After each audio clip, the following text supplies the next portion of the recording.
Mon sujet, c'est la guérison. Pourquoi le Seigneur a mis ces sujets dans mon cœur? Parce que beaucoup de gens prient, beaucoup de gens qui sont malades, ils ne savent pas que j'ai l'Éternel et c'est lui qui guérit, n'est-ce pas? Nous savons qu'il est celui qui nous guérit, il est celui qui nous enrichit. Il donne la vie, il reprend à qui il veut, il enrichit qui il veut, il appauvrit qui il veut, n'est-ce pas? Donc nous savons qu'au commencement était la parole était avec Dieu et la parole était Dieu. Donc la guérison aussi fait partie, parce qu'au commencement était la guérison était avec Dieu. Amen. Amen. Je vais vous donner un petit témoignage que j'ai expérimenté moi-même à Bruxelles.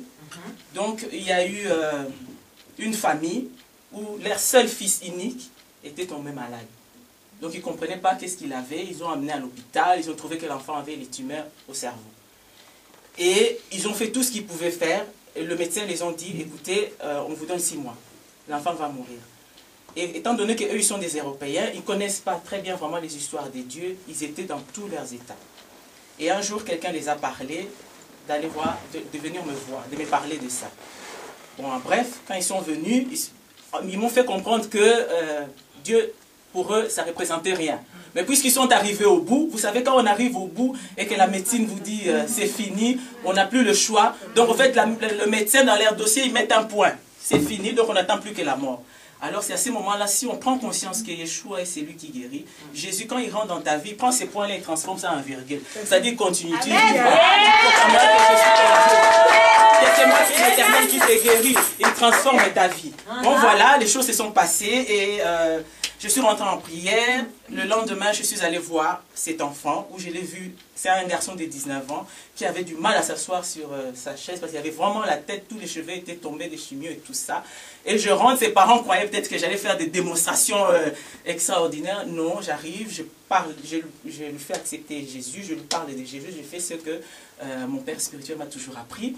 Et je suis parti. Et même ils étaient étonnés, ils disent, mais ça a été très vite. Bon, ça a été très vite pour moi, mais à ce moment-là, Jésus est entré pour agir dans la vie de lui-même, de sa bouche, il commençait à dire, parce que toute la journée, il avait tout le temps des mots de tête. Ça commençait vers 6 heures. 6 heures jusqu'à minuit. 6 heures jusqu'à minuit. Et puis, il n'avait plus de salive dans sa bouche. Donc, c'était vraiment fini. Et il me dit, depuis que tu es passé, tu as posé tes mains sur moi, tu m'as oint d'huile. Je n'ai plus mal de tête. J'ai retrouvé des salives. Au bout, donc, il est sorti hier, au fait. Amen. Donc, c'est pour vous dire qu'il ne faut jamais se décourager, quelle que soit la maladie qu'on a, quels que soient les problèmes qu'on a. Yeshua est là, il est notre secours, il est notre salut. Amen. C'est toujours quand la sagesse de Dieu est une folie pour les hommes, n'est-ce pas? C'est quand l'homme ne sait plus, c'est à ce moment-là que Yeshua rentre en action et c'est pour se glorifier. C'est pour glorifier son Fils que Dieu agit au travers de nous. Amen. Voilà ce que je voulais partager avec vous sur la guérison. Et avant cela, je travaillais dans la finance. J'en ai gardé certaines traces, ce qui fait que j'ai tendance à penser en coûts et bénéfices. Et donc, j'aimerais partager avec vous aujourd'hui quelque chose qui pour moi saute aux yeux. Vous avez déjà lu dans la Bible qu'il n'y a rien de nouveau sous le soleil. Amen. Donc la crise qu'on vit aujourd'hui, les guerres, etc., ça existait déjà dans la Bible. Et on n'a peut-être pas remarqué, mais la plupart des histoires qu'on lit dans la Bible, ce sont des histoires de milliardaires. Milliardaires qui ont vécu avec Dieu, qui ont suivi, qui ont écouté Dieu et qui ont suivi les conseils, les ordres, etc. Donc, les famines et ces hommes, ces milliardaires, sont devenus milliardaires. Dieu les a rendus riches et prospères pendant des famines. Donc pour nous, c'est pendant la crise. Amen.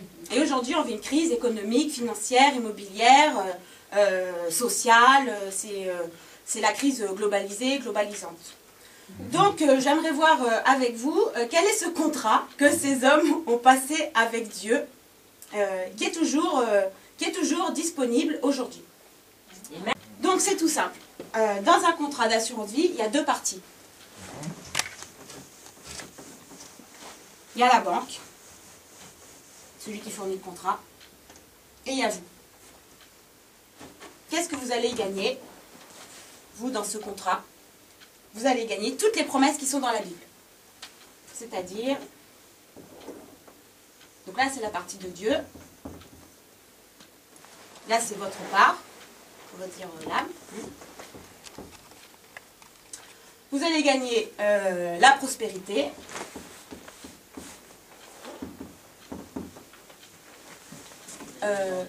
l'abondance.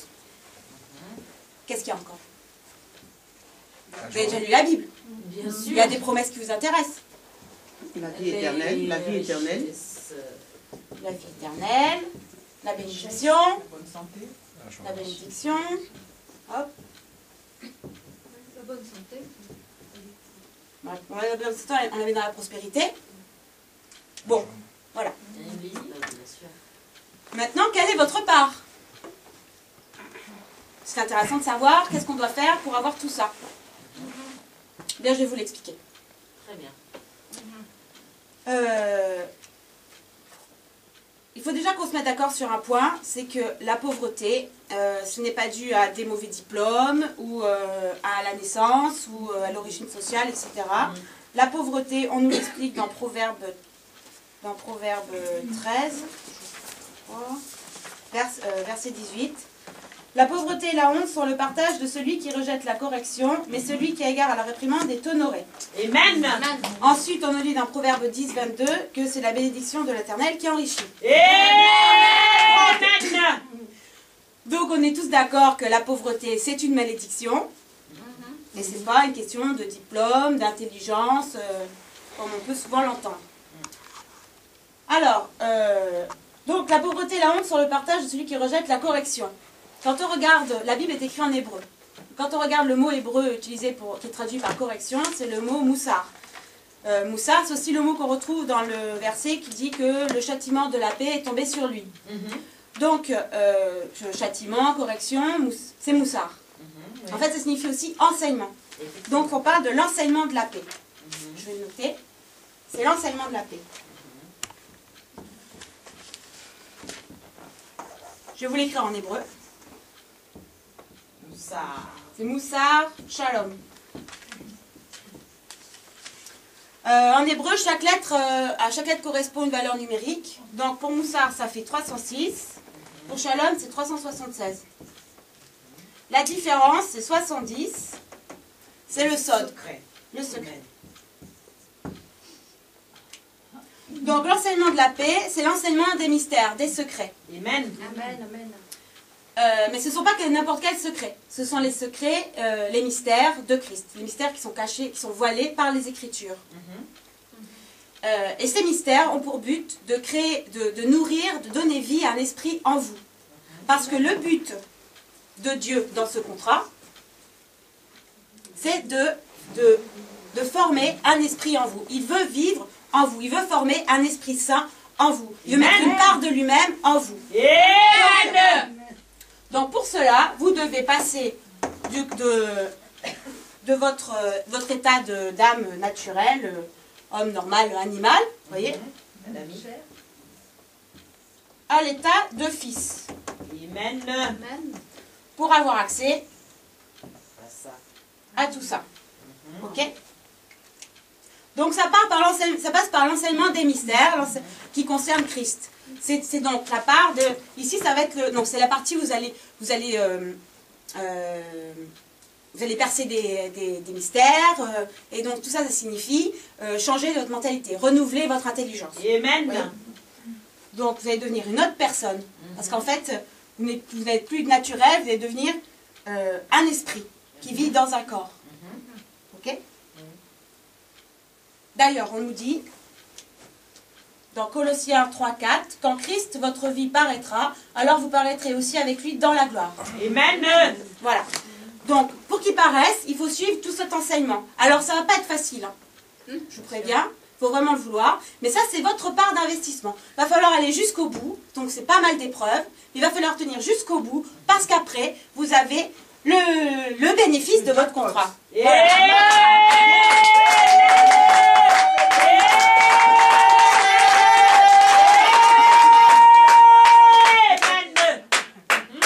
Bon, alors le principe, c'est que vous quittez vos modes de pensée d'en bas, là, pour naître d'en haut. C'est ce qu'on nous dit dans Ésaïe 55:8, Car mes pensées ne sont pas vos pensées, et vos voix ne sont pas mes voix, dit l'Éternel.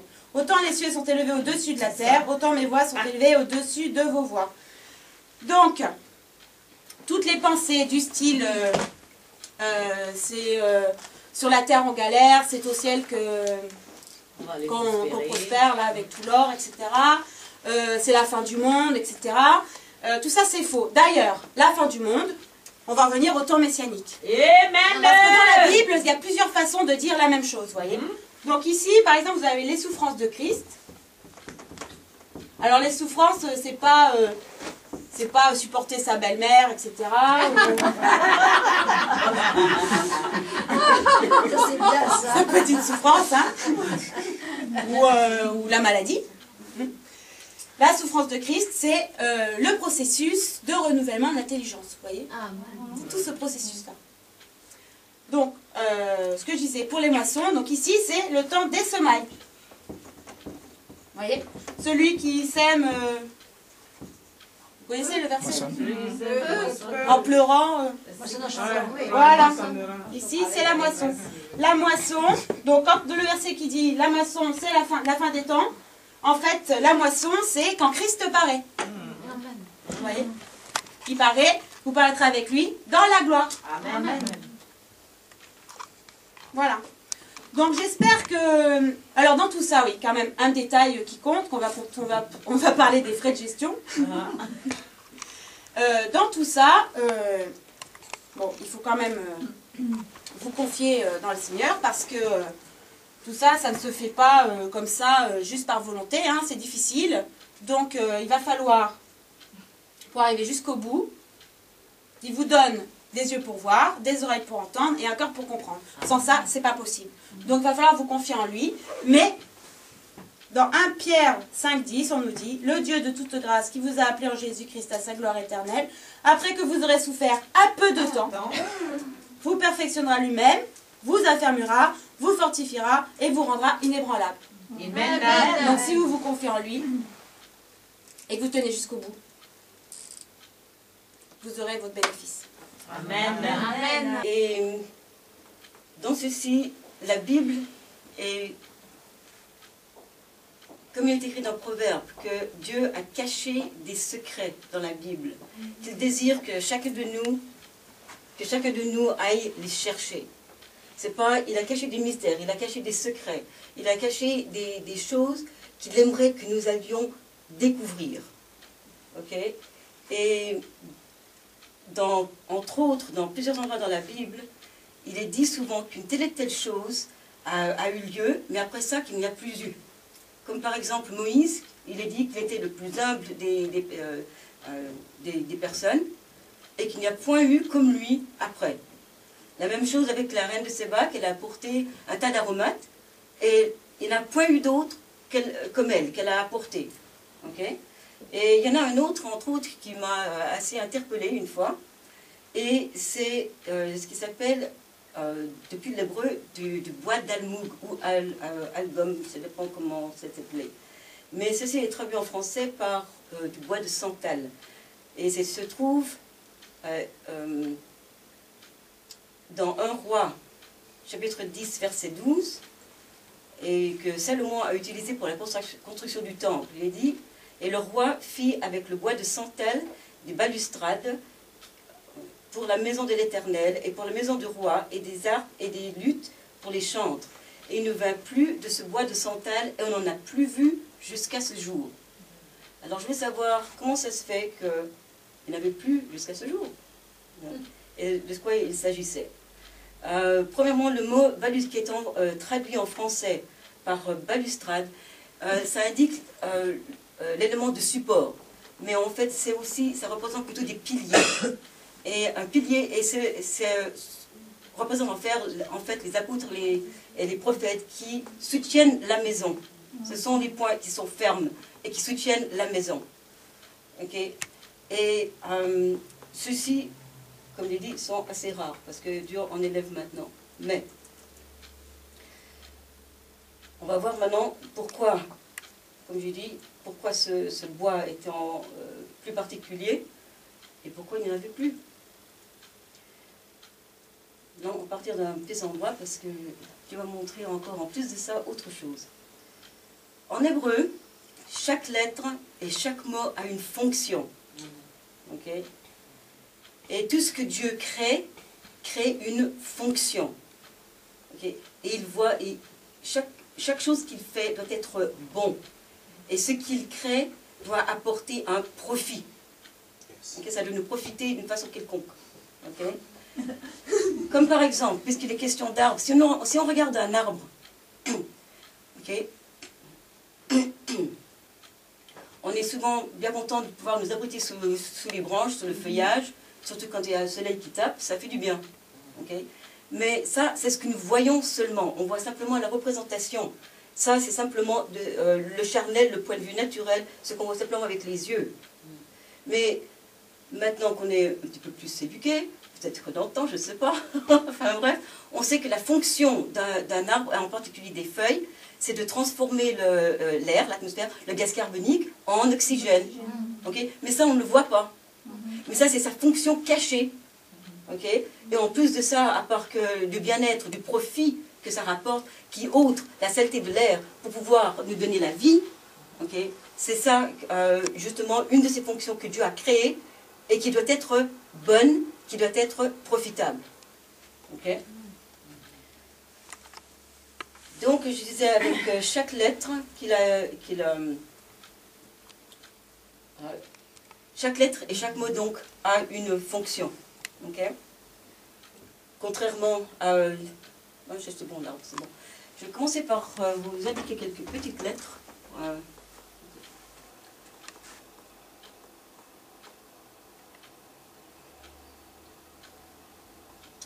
Je crois que je vais le mettre comme ça. Ok.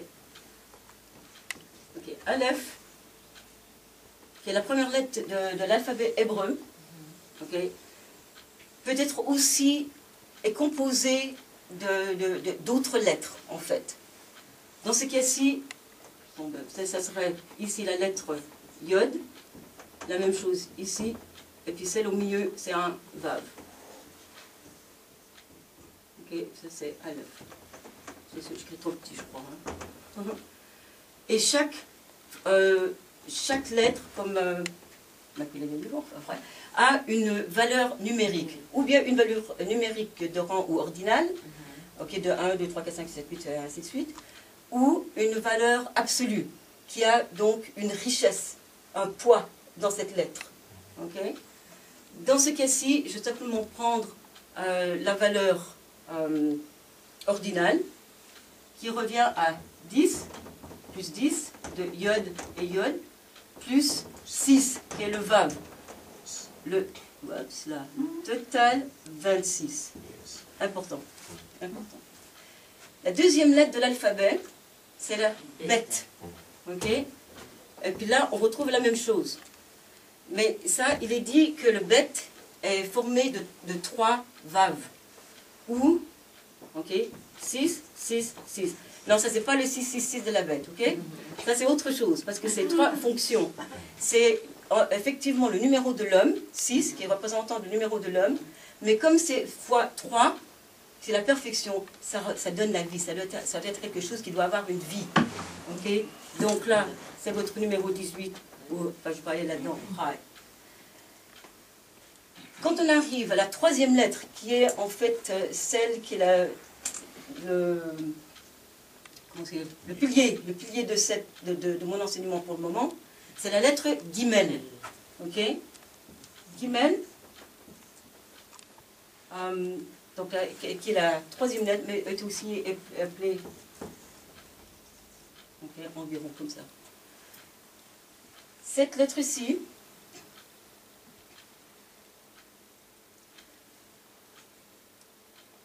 il est dit que la lettre Gimel ne peut pas être fonctionnelle tant que Aleph n'est pas manifesté dans le Bet. Okay? Aleph est un nom de Dieu. Okay? Et tout ce qui ça remporte, et toutes les fonctions de Dieu. Okay? Bet est la maison. Le mot Bet, au Baït, en hébreu, veut dire maison. Nous sommes censés être le temple de Dieu qui est rempli de la fonction d'Aleph, la fonction de Dieu. Okay? Et une fois que ceci, et chaque lettre est projetée dans la lettre qui la suit. Donc quand cette lettre, ces deux-là sont complètes, je ne veux pas aller autre là. Ah, tu vois, moi je me chope là-dedans. Quand ces deux lettres-là sont finalement manifestées dans la troisième lettre, qui est Gimel, ça a un tas de valeurs. Le total, je vais vous donner ça, c'est 73. Juste pour le garder pour un petit moment. Ok. Et cette lettre Gimel parle de nourrir, d'apporter quelque chose, de nourrir. Ok. Mais ceci ne peut n'arriver, comme je dis, donc, que si la manifestation de Aleph, de Dieu du Père, est dans la maison, et que les deux forment une unité. Et à ce moment-là, ça peut être avoir du poids dans la lettre Gimel. Ok.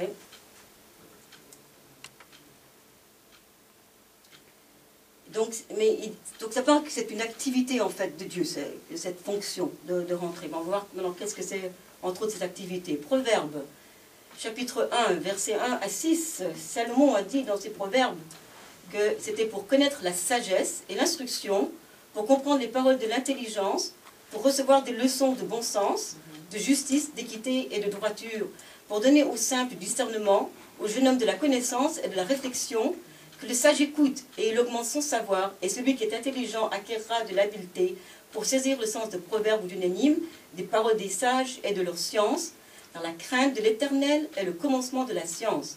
Mais les insensés méprisent la sagesse et l'instruction. Donc la première chose que Salomon indique est la sagesse de Dieu pour l'instruction. Et au verset 7 de celui-ci, il dit, mais la crainte... Et la crainte qui parle d'instruction, dont la racine de ce mot parle justement d'instruction, de savoir, okay, et la sagesse, c'est le commencement de la sagesse. Okay. Maintenant, ce mot sagesse est Rokma, qui est appelé, en autre couleur,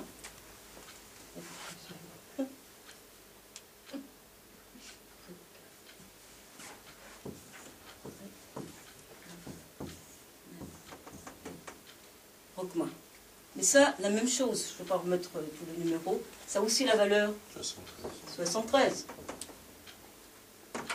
Okay. Donc la fonction qui anime, entre autres le Gimel, c'est la sagesse. La sagesse pour recevoir l'instruction. Okay. Amen. Et c'est par... Enfin, d'abord lire. Quand il y a deux mots qui ont comme ça la même valeur numérique, okay, ça c'est peut-être mieux. Okay. On dit que ces deux mots sont apparentés et ont le même poids, la même valeur ou la même richesse. Okay. Par ce mot-ci est très très intéressant parce qu'il y a plusieurs mots qui simplement prononcés un petit peu différemment, mais ayant les mêmes trois lettres. Okay, de Gimel, Mem, Lamed. Ont chacun cette fonction, mais ça fait tous partie, ça a toujours cette fonction de 73. Okay. Par exemple, le mot Gemal, qui signifie récompense, rémunération, rembourser, faire du bien, entre autres. Amen. Voilà.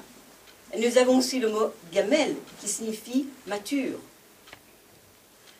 Et ensuite de ça, celui que tout le monde connaît, le mot Gamal. Et ce mot Gamal, chameau. Il nous veut du bien. Voilà. Oh. Attends.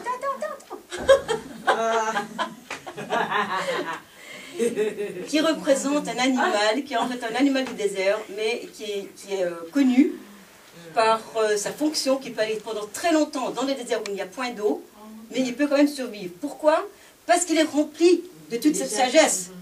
Il est rempli de, de tout ce qui peut apporter cette richesse, cette rémunération, le remboursement, tout ce qui peut faire du bien. Il est rempli de cette maturité déjà. Il est rempli de voilà, la sagesse et tout ça. Et c'est à cause de ça qu'il peut aller de l'avant.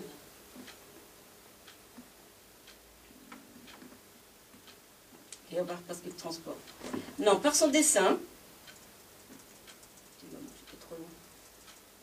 la lettre Gimel aussi représente une personne qui marche. Ok, je ne sais pas si peut-être comme ça. Cette partie-là, qui est le bas, représente une personne qui se tient debout, ok, contrairement à la femme qui était peut-être physiquement, mais en tout cas spirituellement pliée en deux, non courbée, parce qu'elle portait le fardeau. Celui qui a reçu l'enseignement peut se tenir droit, mais il sait aussi marcher par le yod. Et ça représente comme un pied. Et c'est pour ça qu'ils disent que le guimel, par son dessin, représente une personne qui se tient droit et dont les pieds avancent.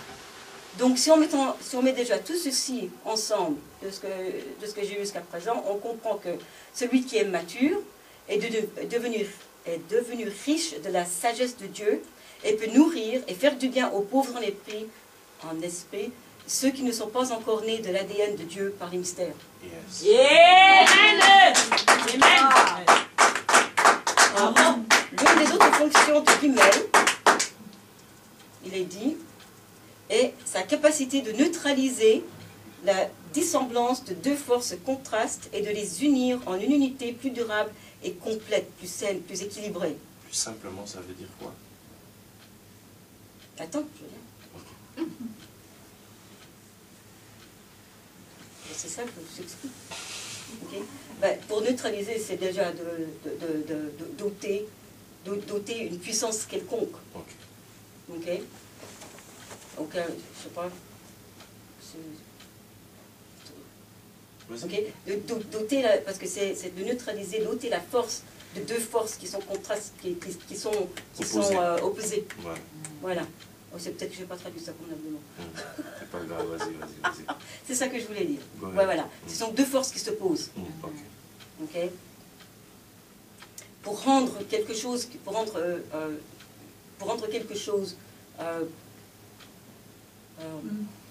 wholesome, ok, oui, complet, équilibré, qui soit sain. Okay. Mais sain, S-A-I-N. Ok. Voilà. Et éventuellement sain, S-A-I-N-T.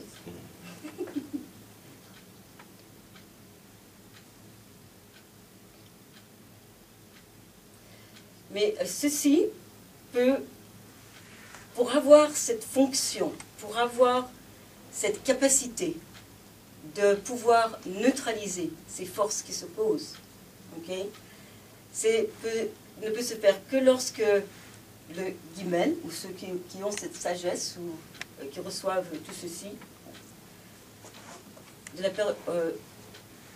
sont attachés avec Aleph, et ça forme un autre mot. Et ce mot-ci est Gamla, qui signifie, je ne vais pas l'écrire pour le moment, mais qui signifie un pont qui unit deux régions. Okay. Mais, et c'est là où j'ai sauté de joie quand j'ai vu ça, mais si nous lisons ce mot de gauche à droite, à l'envers, par exemple, ça donne le mot Almu. Peut-être que... Ouais, Gamla. Okay. Je peux effacer ça. C'est bon. Hein? Je voulais voir où tu allais retomber. Ah, attends. Alors, j'ai pas fini. Vas-y, il te reste 2 minutes. Hein. C'est pas vrai. Mais je peux pas. Ok, je vous dis plus. Ok, bref, je vous dis ça. Mais donne-le. Ramène-nous à Santal. C'est là, c'est pour ça. Mm. Ok. Donc, c'est du bois. Et ok, tout ce qu'on sait de ceci, c'est que... Tu parles du Gamla, là, non? Oui, un Gamla. Oui. Mais à l'envers, ça s'écrit donc Almoug. Ok. À part qu'en hébreu, ce mot est uniquement utilisé au pluriel. Ça, faut que je l'écrive. Okay. Okay. Ah, un autre. Okay.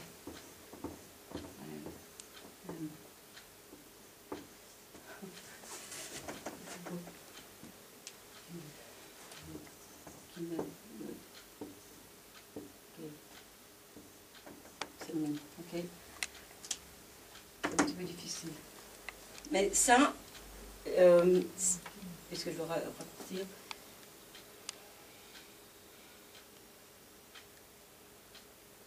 C'est un petit peu difficile. Ok, donc ça parle d'arbre, ok. Attends, tu m'as coupé le fil. La valeur numérique de ce mot-là est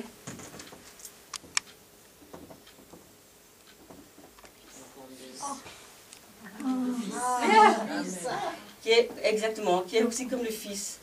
Et ce sont ceux, ou sinon le Canaan, ce sont ceux qui doivent apporter cette sagesse au monde pour l'apporter. C'est aussi le 52. C'est ceux qui ont l'amour uni de Dieu, ok, Ahava Echad, et qui est uni avec Aleph. Je vous ai montré Aleph avant. Si on les deux ensemble, ça a la valeur 26 aussi.